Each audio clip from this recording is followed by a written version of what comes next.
Hello and welcome back to the only channel asking the hard-hitting questions like, could a wizard build a perpetual motion machine with a simple charm?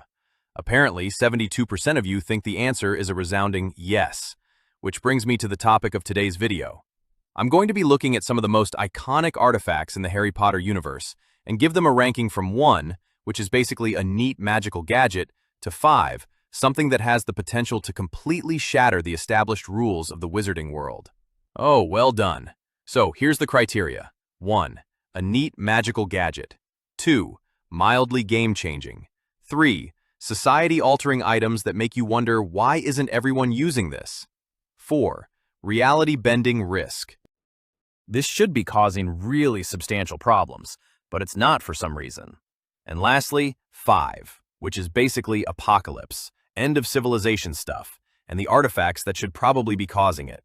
I know someone's going to comment, it's just magic, don't worry about it. Yeah, obviously I know it's a fictional story, but what's the fun in that? So, restrain yourself and let's jump into the first one, the Marauder's Map. When I was first thinking about this list, the Marauder's Map seemed like a definite contender for a high spot. It's a magical map of Hogwarts that shows the location of every single person within the castle grounds in real time. It even shows secret passages and how to access them. The potential for misuse here seems absolutely enormous.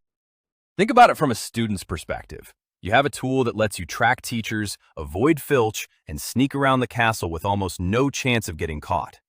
It's the ultimate tool for mischief, which is exactly what its creators intended.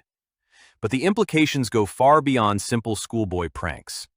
The map shows everyone, and that's a key point. It doesn't just show students and staff. It shows ghosts, peeves, and even people in their animagus forms. This is how Lupin was able to identify Peter Pettigrew, who was supposed to be dead. This piece of enchanted parchment is essentially a high-tech surveillance system that bypasses all known forms of magical concealment. It's a massive security breach waiting to happen. In the hands of someone like Voldemort, the map would be a terrifying weapon. He could track Dumbledore's movements, identify members of the Order of the Phoenix within the castle, and plan his attacks with perfect precision. The fact that this incredibly powerful artifact was created by 4 teenagers is astonishing. However, the map does have its limitations. It only covers Hogwarts and its immediate grounds. It also doesn't seem to differentiate between people with the same name, which could lead to some confusion. And while it's a powerful tool for surveillance, it doesn't offer any offensive capabilities. It's an information-gathering device, and a very good one at that, but it can't directly harm anyone. It also requires the user to know the specific incantation to activate and deactivate it, which provides a small layer of security. Considering all this, I'm going to place the Marauder's Map at a solid 3 out of 5. It's a society-bending artifact that raises a lot of questions about privacy and security in the wizarding world, but it's not quite a world-ender. Next up, we have the Sword of Gryffindor. This is a goblin-made sword that has some very unique properties. It's imbued with the ability to absorb anything that makes it stronger. In the series, it absorbs basilisk venom, which gives it the power to destroy Horcruxes. This is a huge deal, as Horcruxes are notoriously difficult to destroy. The sword is also sentient to a degree, as it presents itself to any worthy Gryffindor in a time of need. This means it can't just be picked up and used by anyone. You have to be deemed worthy by the sword itself. The ability to destroy Horcruxes makes the Sword of Gryffindor one of the most important artifacts in the entire series. Without it, Harry and his friends would have had a much harder time defeating Voldemort. The fact that it can absorb powers is also incredibly potent. Imagine what other abilities it could gain. If it came into contact with a Dementor, could it absorb the ability to consume souls? The possibilities are both fascinating and terrifying. The sword's sentience and its loyalty to Gryffindor act as a built-in safety mechanism. This prevents it from falling into the wrong hands and being used for evil. However, the criteria for being a worthy Gryffindor are a bit vague. Harry, Neville, and even Ron are all able to use it. It seems to prioritize bravery and self-sacrifice. But let's consider the worst-case scenario. What if a quote_0 was corrupted? What if someone with noble intentions initially was later twisted to a darker path? The sword would still be loyal to them. This presents a significant risk. Despite this, the sword's primary function is as a weapon against dark magic. It's a force for good in the world, and its limitations, while not foolproof, do a decent job of keeping its power in check. It's a powerful tool, but not one that threatens to unravel the fabric of reality. For that reason, I'm giving the Sword of Gryffindor a 2 out of 5. It's a mildly game-changing artifact with a specific and crucial purpose. Now let's talk about the Invisibility Cloak. This is one of the 3 Deathly Hallows, and it's a cloak that makes the wearer completely invisible. Unlike other invisibility cloaks, which are often just enchanted with a disillusionment charm or a bedazzling hex, this one is a true invisibility cloak. Its magic is permanent and cannot be broken by any known spell. It's a perfect and flawless form of concealment. The strategic advantages of such an item are almost limitless. You could infiltrate any location, gather any information, and escape any situation without being seen. It's the ultimate tool for espionage and stealth. Harry uses the cloak extensively throughout the series, and it saves his life on numerous occasions. It allows him to move around Hogwarts undetected, eavesdrop on conversations, and follow people without their knowledge. In the hands of a less scrupulous individual, the cloak could be used for all sorts of nefarious purposes. Theft, assassination, and sabotage would all be made laughably easy. The fact that this cloak is one of a kind makes it even more powerful. It's a unique advantage that no one else possesses. However, the cloak does have its weaknesses. It doesn't conceal sound or smell, so a careful listener or a creature with a keen sense of smell could still detect the wearer. Alastor Moody's magical eye was also able to see through it. And of course, there's the Hominum Revelio spell, which can detect human presence. While the cloak provides perfect visual invisibility, it doesn't make the wearer completely undetectable. This is a crucial limitation that prevents it from being completely overpowered.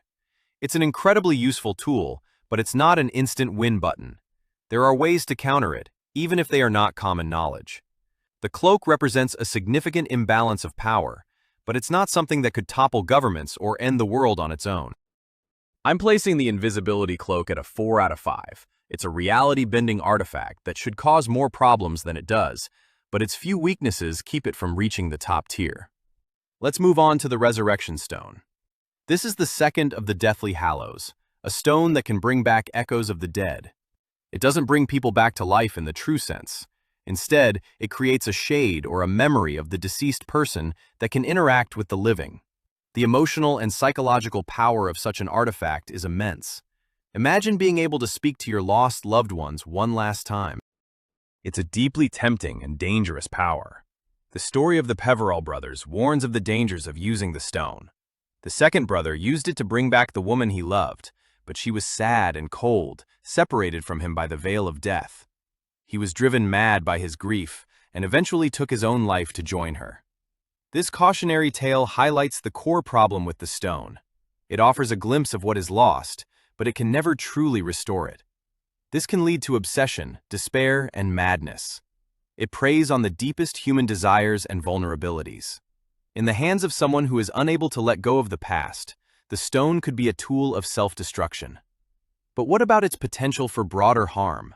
Could Voldemort have used it to summon an army of the dead? The book suggests that the shades are not physical beings and cannot interact with the world in a meaningful way. They are more like ghosts, but tied to the will of the person who summoned them. They seem to be more of a psychological weapon than a physical one. The stone's power is deeply personal and internal. It affects the user more than anyone else. While it could certainly be used to manipulate people by showing them shades of their loved ones, its impact is limited to the realm of emotions and memories. It can't alter reality or cause widespread physical destruction.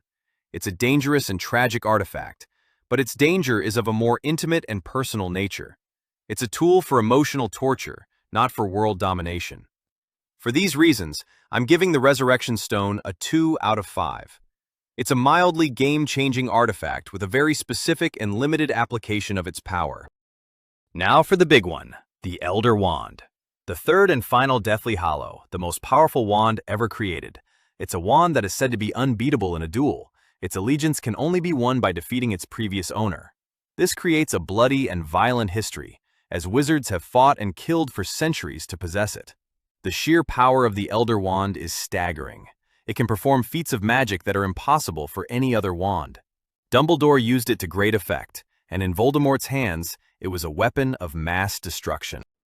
The wand amplifies the user's own magical abilities to an incredible degree.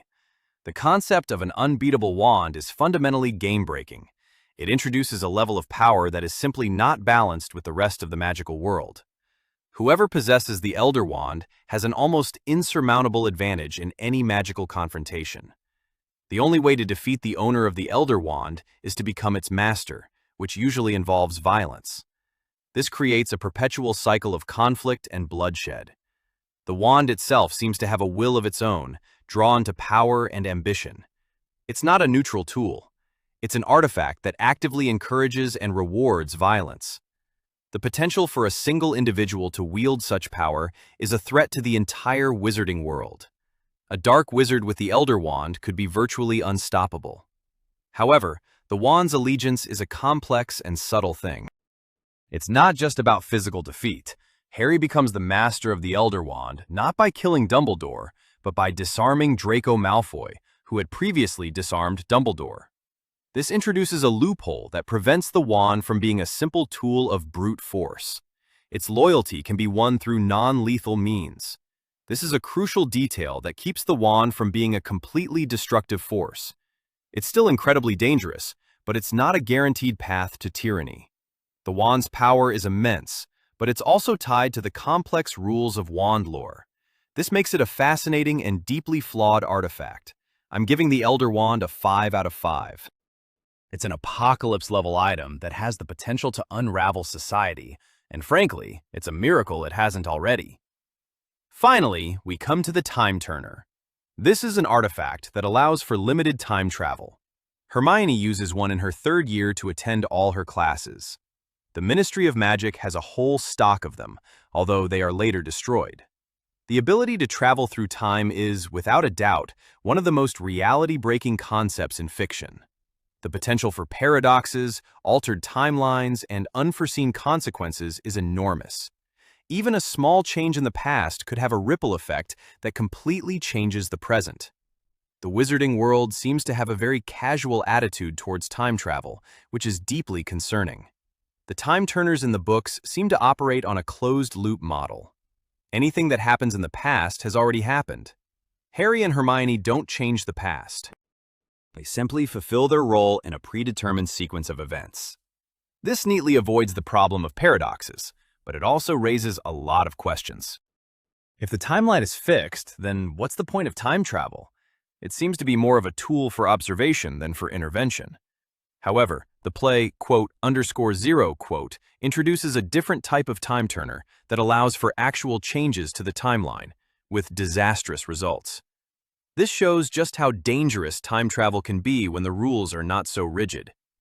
Even with the closed-loop model, the potential for abuse is still there. You could use a time turner to gain an unfair advantage in exams, to win bets, or to commit crimes and then create an alibi for yourself.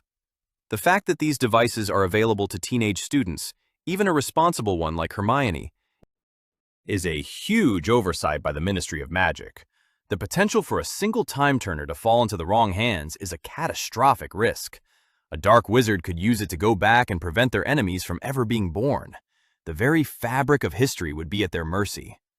The time turner is a concept so powerful and so dangerous that it's a wonder the wizarding world still exists at all. It's the ultimate plot device and the ultimate plot hole. For that reason, the time turner gets a 5 out of 5. It's a civilization-ending artifact that should have caused an apocalypse, but for some reason, it didn't. And that's going to do it. That's 6 artifacts ranked from neat magical gadget to reality-shattering, time-bending instruments of potential doom. Do you agree with the ratings? Do you disagree? Did I miss an artifact? Let me know in the comments what you think.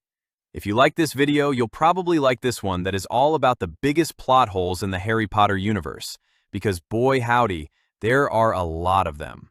Thanks again for watching. I'll see you next time.